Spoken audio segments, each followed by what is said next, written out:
أسعد الله صباحكم بالخير واليمن والبركات. صباح الخير سيدتي الجميلة، صباح الخير صديقي العزيز.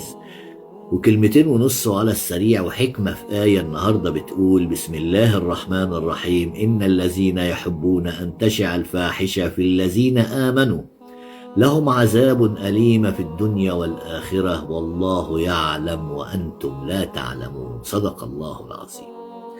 وهنا طبعا كلنا عارفين الناس وانتشار الفواحش اللي بقى حوالينا وفي بيوتنا وعلى تليفوناتنا، والفواحش ما ظهر منها وما بطن.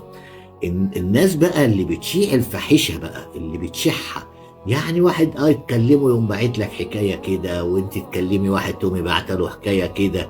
خدي بالك، ربنا بيقول عليهم ايه؟ لهم عذاب أليم في الدنيا والآخرة والله